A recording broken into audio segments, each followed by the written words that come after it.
Bonjour mes amis. Bonjour. Nous sommes le 20 décembre 2024. Et nous avons une grosse page dans le soir d'Algérie, très grande page, Algérie-France, vers la rupture. Algérie-France, vers la rupture. En effet, l'Algérie, elle va doucement, mais sûrement.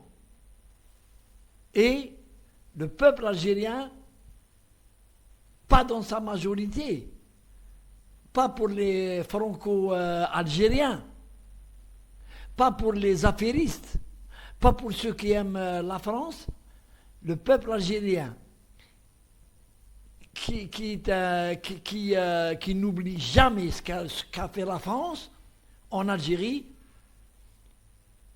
opte et prie Dieu pour que l'Algérie et la France rompent leurs relations diplomatiques.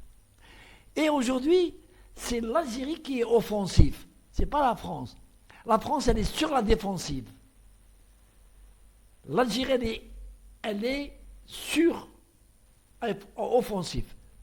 Et plusieurs indices nous démontrent que l'Algérie, on en a marre. D'abord, ça fait 6 mois que l'ambassadeur d'Algérie à Paris, il n'est pas retourné à son poste. Ça, c'est un geste déjà. Deuxièmement, les QTF, aucun QTF. Troisièmement, pas d'affaires. Toutes les affaires économiques sont stoppées avec la France. Ça, c'est les prémices. Mais on y va mollo mollo. Mais avant, je vais vous faire écouter l'actuel ministre des Affaires, l'actuel ministre de l'Intérieur, Retailleau. Je ne sais pas comment il est devenu ministre, un gars pareil, dans une France qui est en déperdition, au vu de la crise politique qui s'y trame, et le gouvernement de François Bayrou risque donc la censure dans quelques jours. Écoutez ce que dit Retailleau et je reviens pour lui répondre, cher ami. Malheureusement avec les attentats notamment de Paris. Donc aujourd'hui on est très très prudent et je pense que beaucoup de pays européens partagent notre politique. Grande prudence, un mot sur nos accords avec l'Algérie parce que ça fait 1 mois que l'écrivain Boualem Sansal, qui est franco-algérien, est toujours retenu en Algérie. L'Algérie qui a refusé d'accorder un visa à son avocat, qui ne peut donc pas défendre Boualem Sansal. Est-ce qu'il faut de notre côté que l'on continue à accepter les visas? Est-ce que les échanges doivent perdurer comme si de rien n'était alors qu'on a cette rétention? Si vous me posez la question, vous savez à qui vous la posez et vous en connaissez sans doute la réponse. Je suis partisan d'une politique de fermeté, simplement. Il se trouve que quelques jours avant qu'il ne soit enlevé, je correspondais par SMS avec Boualem pour convenir d'une date d'un déjeuner ou d'un dîner. Donc c'est quelque chose qui me touche. Dès le départ, j'ai pris le contact, la tâche du président de la République et je pense que la France fait le maximum. Simplement, dans ces cas-là, c'est la discrétion qui est la plus efficace. Donc je serai très très discret. Mais je suis partisan, dans la majorité des cas et avec l'ensemble des pays, d'une politique de fermeté. Et c'est la réciprocité. Où les pays coopèrent avec nous, et alors on peut octroyer les visas, mais quand il n'y a pas coopération, moi je suis pour un blocage, et de façon très nette. Il y a un accord aussi très particulier, très dérogatoire, de décembre 1968. Trop dérogatoire. Bien sûr, beaucoup trop dérogatoire, qui pouvait correspondre à ce moment-là, du temps du général de Gaulle, qui ne correspond plus aujourd'hui à rien du tout. Mais encore une fois, c'est cette idée de la réciprocité. Et j'espère que la relation entre l'Algérie et la France permettra de stabiliser les choses. Mais je souhaite que Boualem Sansal puisse nous revenir très rapidement. Si tel n'était pas le cas, je pense que la France serait en mesure de déployer un certain nombre de réponses. Merci Bruno Retailleau, ministre de l'Intérieur, ministre démissionnaire, donc d'avoir choisi RMC et BFM TV ce matin. Donc vous avez écouté, chers Algériens, ce que déblatère, ce que dit ce ministre.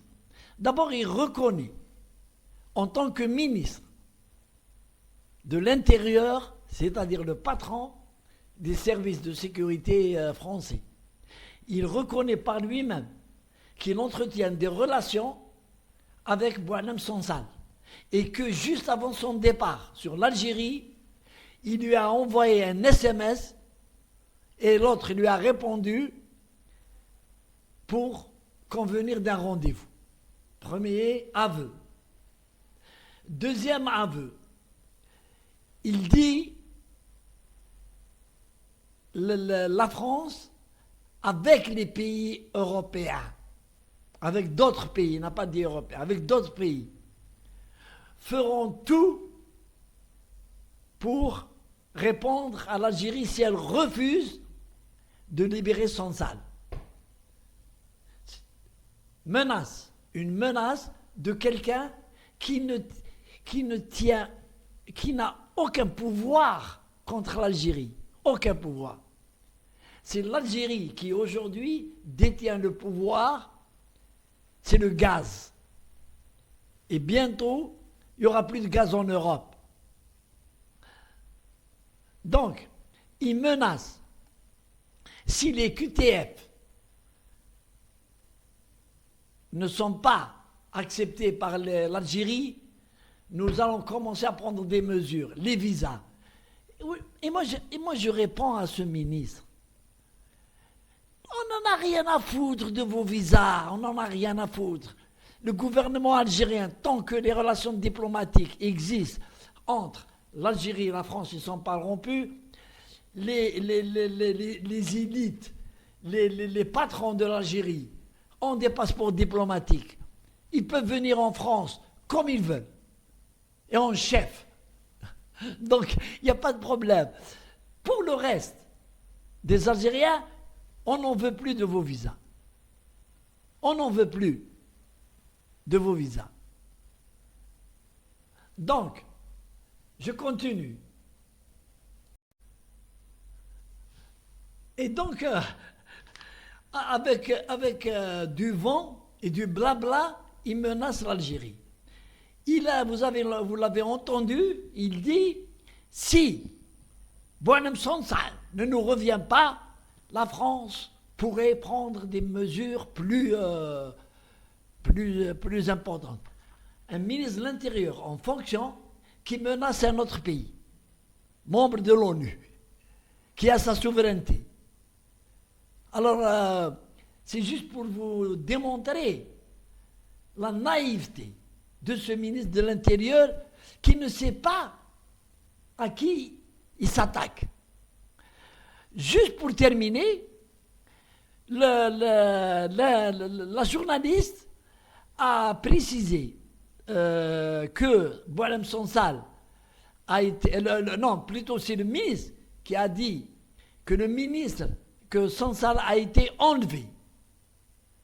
Voilà un faux et usage de faux. Boualem Sansal n'a pas été enlevé. Boualem Sansal est arrivé à l'aéroport, il a été arrêté à sa sortie de l'aéroport par les services de sécurité d'une manière officielle. Il a été arrêté, il n'a pas été enlevé. Et il a ajouté que la journaliste a ajouté que l'avocat de Boualem Sansal, le juif, c'est-à-dire le franco-israélien, l'Algérie lui a refusé le visa et pour qu'il ne puisse pas défendre Sansal. Il faut que cette journaliste connaisse d'abord les lois en vigueur dans le monde. En Algérie, un avocat qui ne fait pas partie du barreau d'Alger, en Algérie, n'a pas le droit de défendre. Il a le droit d'assister à l'audience, mais il n'a aucun droit d'intervention. Ce sont les avocats algériens avec lesquels il est en contact et pour ne pas dire il leur donne les ordres, il les dirige. C'est à eux de plaider, de déposer des requêtes. Mais un avocat étranger, français, anglais, américain, arabe, d'un autre pays arabe n'a pas le droit. L'Algérie, ce n'est pas une écurie. Et pour terminer, je dirais une chose à ce ministre de l'Intérieur, que il ne connaît pas les vases mouvants. En Algérie, on a dans un vase mouvant, les sables mouvants. Plus, quand vous êtes pris, plus vous cogitez, plus vous vous enfoncez. C'est ce qui se passe pour Boualem Sansal. C'est les interventions maladroites de tous ceux qui ont craché sur l'Algérie qui font sa perte encore plus. C'est eux qui c'est à cause d'eux que Boualem Sansal risque de rester très très longtemps en prison en vertu des lois algériennes. Elles existent. Allez, salut les amis.